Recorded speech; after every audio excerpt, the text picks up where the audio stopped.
Trump já era, agora é o companheiro Biden.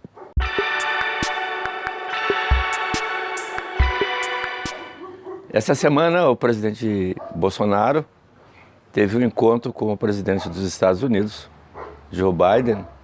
Aliás, foi o primeiro encontro depois da eleição do presidente americano, no qual o Brasil e nem Bolsonaro o cumprimentou pela vitória. Bolsonaro fez um discurso na cúpula, novamente mal assessorado, dizendo inverdades.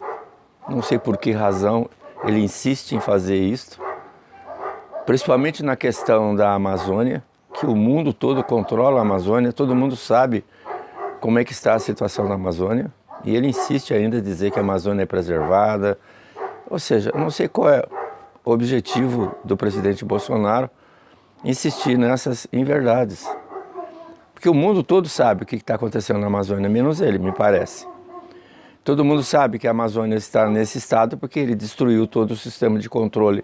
Inclusive, esse indigenista que está desaparecido era um dos melhores informantes da Polícia Federal para a ação contra garimpeiro, contra o narcotráfico, enfim. A Amazônia está prestes a ser tomada pelo crime, o que é uma coisa absurda. Não é mais a questão climática, hoje é uma questão criminal.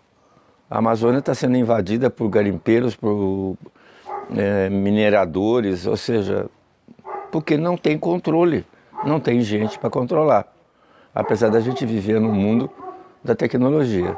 Mas o que falta é a ação terrestre, ou seja, não temos como controlar a Amazônia. Essa é a grande verdade. Bolsonaro falou que o Brasil alimenta 1 bilhão de pessoas, ou seja, ele mata a fome do mundo. Como que ele mata a fome do mundo se no Brasil 50, 30 milhões de brasileiros, agora 120 milhões de brasileiros ganham metade de um salário mínimo? Tem 30 milhões de brasileiros que têm insegurança alimentar, ou seja, não tem comida. Ou seja, umas coisas assim estranhas, que parece que ele vive no mundo do cercadinho. O mundo do Bolsonaro é o cercadinho. Para ele o Brasil é o cercadinho, não é essa quantidade de problemas sociais que nós temos. Aliás, essa semana foi publicado um trabalho feito pelo professor Marcos Mendes, que é um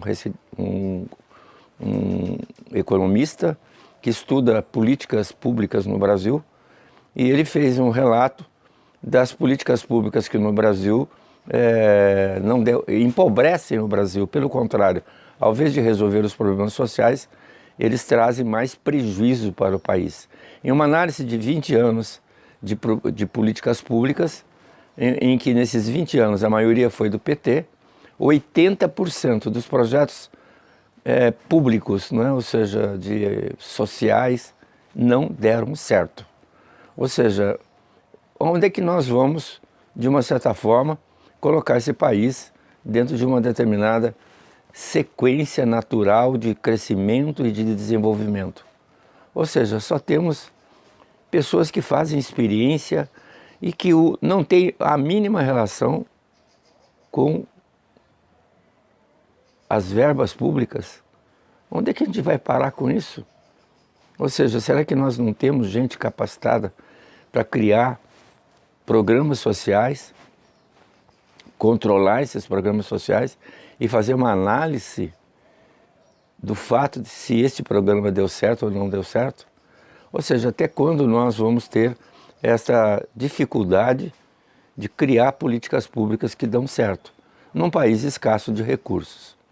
Essa semana também o governo, na Associação Brasileira, no encontro da Associação Brasileira de Supermercados, o ministro Paulo Guedes pede aos supermercadistas que segurem o preço dos produtos até dezembro. Ora, se alguém falasse sobre isso, a gente poderia achar que seria um golpe publicitário, uma ação política, tendo em vista as próximas eleições. Mas não, é o ministro da Economia que comete um erro clássico de economia. Nós estamos tendo um aumento de preços, é uma inflação de custo. Não é a inflação que nós tínhamos no passado, no tempo do Sarney. Ou seja, ele está pedindo que a gente crie novamente os fiscais do Sarney. Ou seja, os aviões da FAB dando voo rasante para espantar o gado. E o ministro Dilson Funaro nomeando pelo Brasil afora fiscais do Sarney fiscalizando preços de supermercado. A volta do CIP, do Controle Interministerial de Preço, em que as empresas trocavam o nome dos produtos para poder sair fora do tabelamento, ou seja, umas coisas ridículas que o Brasil cometeu, que foi motivo de chacota no mundo inteiro, porque ninguém controla preço. Preço é oferta e demanda, algo está errado. Então alguém tem que dizer por que está errado, por que está faltando produto, por que os produtos estão subindo. Existe explicação lógica para isso. É um custo de uma guerra, de um aumento do preço do petróleo, e agora ele criou uma situação extremamente desastrosa, que é diminuir o ICMS. Ora, o ICMS para os estados é a base da educação, a base da saúde, dos recursos. E ele vai, de uma certa forma, diz ele que vai ressarcir através de subsídio. E o que é esse subsídio? É dinheiro que sai do governo para os estados. E a estimativa é de uma Eletrobras. Daí o fato do governo estar acelerando a privatização da Eletrobras para conseguir ter um dinheiro para pagar os estados o rombo que eles vão ter na arrecadação do ICMS. Ou seja, nós estamos vivendo um momento, se não fosse trágico, hilário.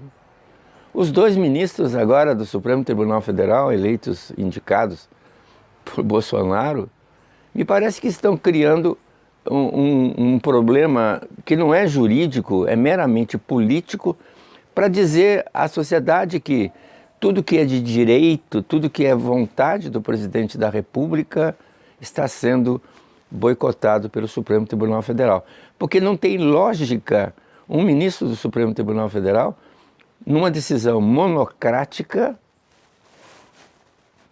desrespeitar uma decisão de um tribunal.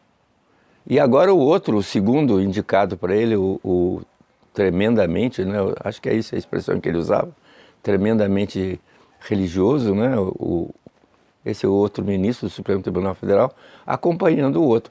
Ou seja, o Supremo Tribunal Federal já está numa fase tão triste da história jurídica do Brasil, e agora recebe dois ministros supremos que fazem coisas extremamente infantis, ou seja, briga de fundo de quintal, ou seja, colocando a sociedade contra o Supremo Tribunal Federal. Ou seja, para atender à vontade do presidente de ser vítima. Aliás, uma atitude muito comum do presidente Lula, de ser vítima, ou seja, de inspirar na sociedade um sentimento de dó. Dó eu tenho do Brasil.